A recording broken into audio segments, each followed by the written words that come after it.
Тағдырдан жеңілу.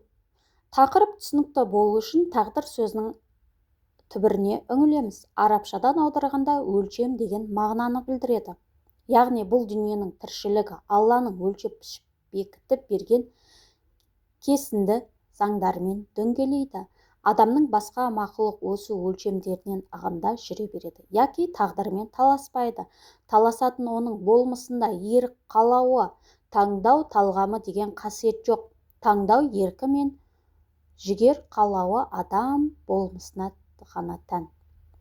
Адамға дөңгеленген дүниенің өлшемдері, яғни тағдыр үстемдік ете бастағанда, адам еркіндігінен іске қосып, өз өмірінің өлшемін, яғни тағдырын өзі жауып жасап шығады.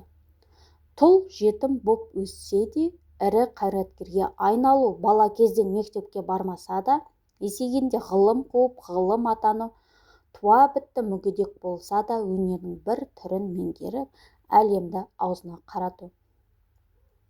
Ал бақуатты отбасына туып өсіп, арнайы мектепте білім алып, денсаулықты темірдей боп тұрса да, түк бітіре алмай, өмірді қор қылған типтерді тағдырдың ырқымен кеткен бақытсыз бейбақтарға жатқызады.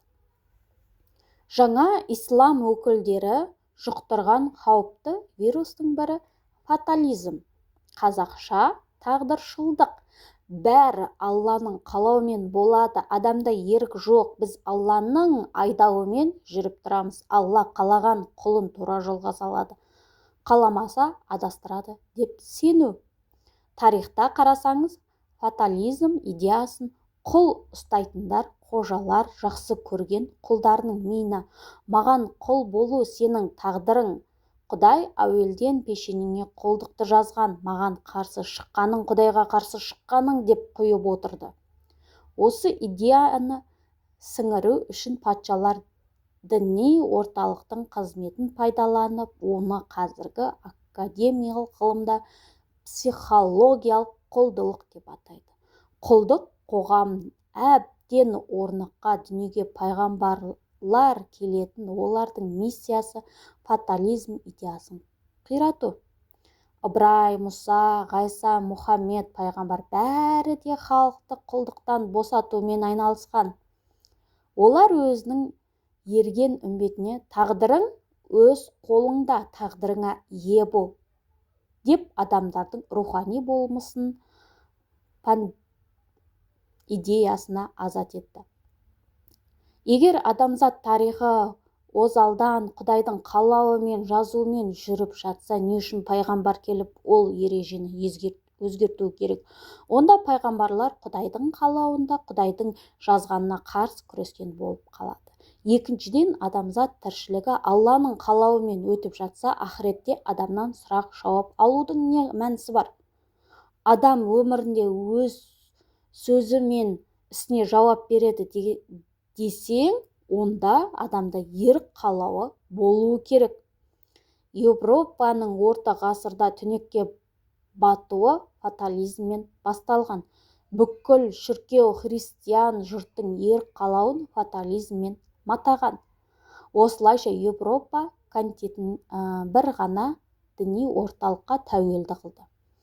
Кез келген тәуелсіз ой толғайтын ғылымда Құдайға, шіркеуге, папаға қарсы шықты деп айыптау оңай болды. 100 жылда бір туатын ғылымдарды отқа жақты. Діни қуғын мен қанаудан мезі болған халық ақырындап ояна бастады. Оның соңы католиктер мен 30 жылдық соғысуына ұласты. Жұрттың санасын фатализм уынан емдеу үшін Европаның ойшылдары бүкіл ғұмырын жұмсады. Бірнеше ғасыр текте кесірістен өтті. Тағдырың өз қолыңда деген идея үстемдікке жеткенде Европаның өрлеу дәуірі басталды. Әр адам өз өмірі үшін күресуді үйренді. 2000 жылдарға дейін қазақ қоғамда фатализм асқынбаған еді. Оны Сұлтан Махмұттың мына өлеңінен көруге болады. Жақсылық көрсем өзімнен, жамандық көрсем өзімнен, тағдырдан болды дегенді шығарамын сөзімнен дейді. Шәкәрімнің өлеңдерін қарасаңыз да, тумақ өлмек тағдырдың шын қазасы, ортасы өмір жоқтық қой екі басы. Сағымда екі жоқтық арасында тіршілік деп аталар біраз жасы. Несін сүй, несін сүймей ерік өзіңде, нәпсіңде, ақылыңда тұр көзіңде.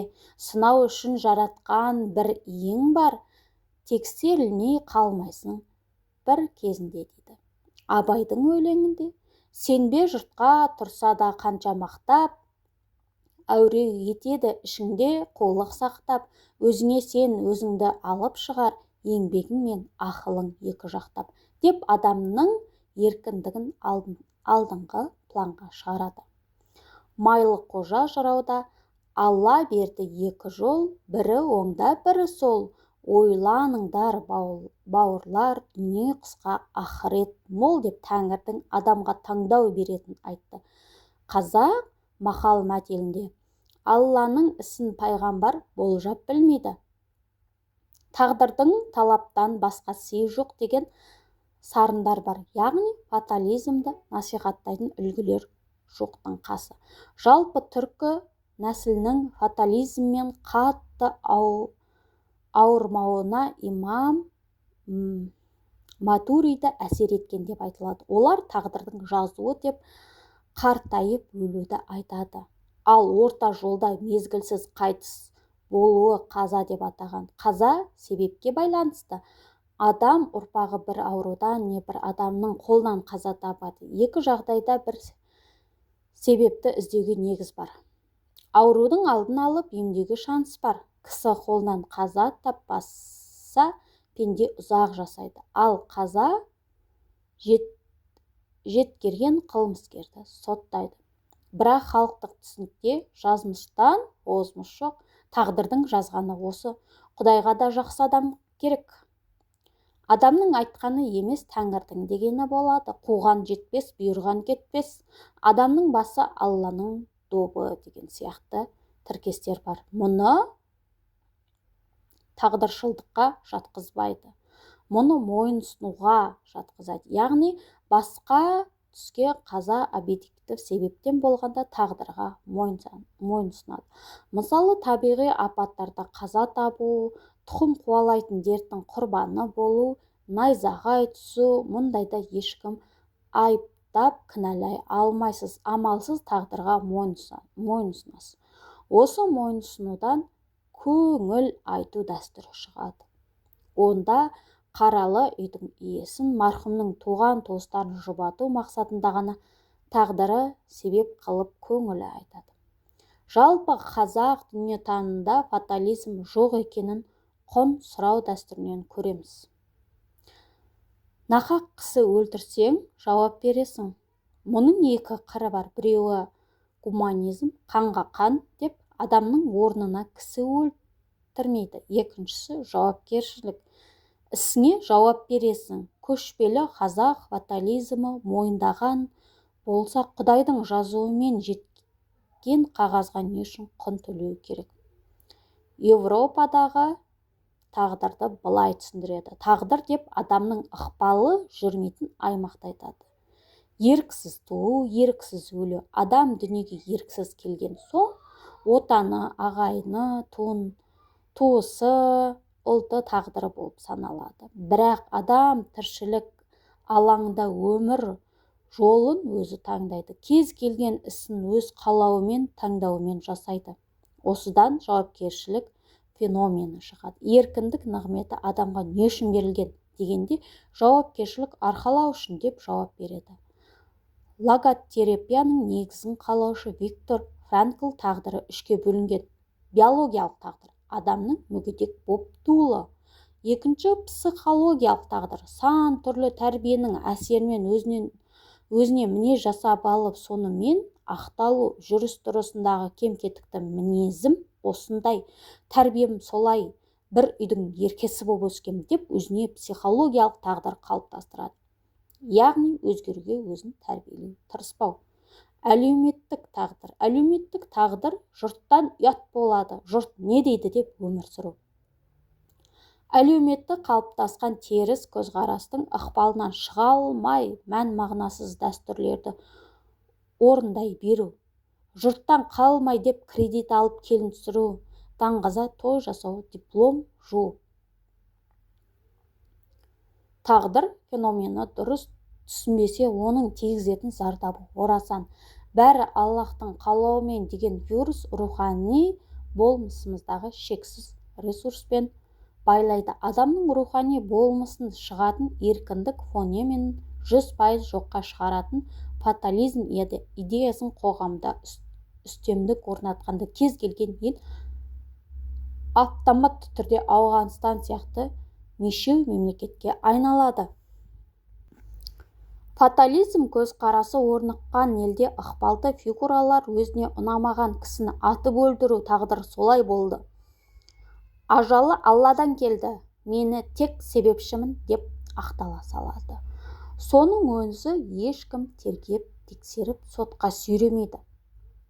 Қазақстанда 2000 жылдардан бастап фаталистік көзқарас барлық діни жамағатқа жаппай жұқты десе де болады. Бұл адамның психологиясына, дүние танымына ауыр соққы береді.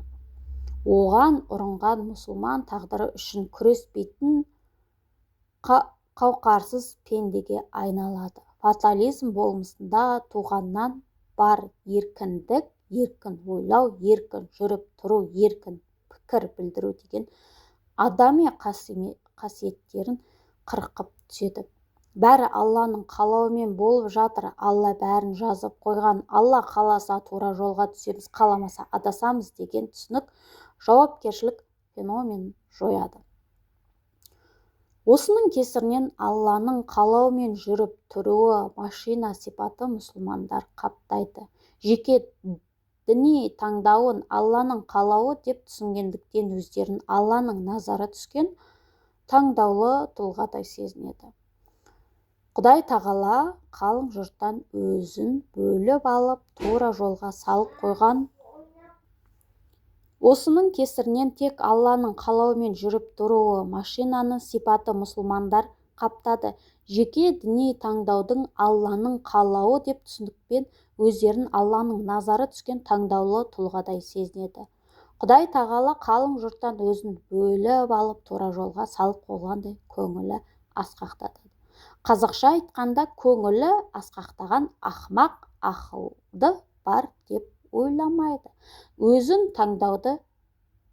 таңдаулы дарамыз деп сезіну өзін басқа жұрттан артық санайтын психология тудырады. Басқаның діні мен құлшылық терістеу, жұртқа жаппай таңып мораль оқу, діні бөтенге жекіп жол көрсету осыдан келіп шығады.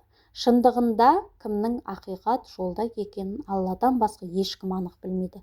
Фатализмнің тағы бір кері әсері қоғамда болып жатқан оқиғаларға бей-жай қарайтын көзқарас қалыптастырады. Мұғалімдер құқығын тапталуы, жазықсыз жандардың сотталуы, сыбайлас жемқорлықтардың асқынуы, жұмыссыздық, әйелдер ақысының тапталуы, баспана мәселесі сияқты проблемаларды көтеретін бірде-бір діни қайраткер шықпады. Жастарды ғылым, білім үйренуге, өркениетті елдердің тәжірибелі елге әкелуге шақыратын діни лидерлер мүлде қалмады. Осының бірі фатализм қоғамдағы көріністері.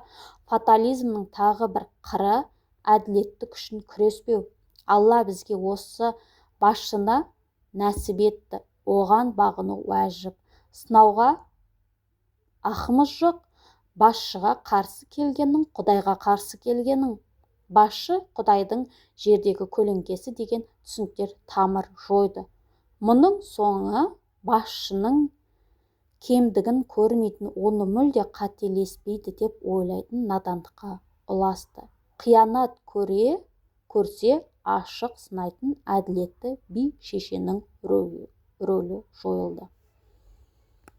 Яғни бұл дегеніміз тағдыр ол өзіңнің қолыңда деген сөз. Оны жақсы жаққа бұрам десең де, жаман жаққа бұрам десем де, тағдырың өз қолыңда. Сәлеметсіздер ме? Менің есімім Әсия Ерболқызы. Менің каналыма тіркеліп, комментарий жазып, қолдап отырыңыздар.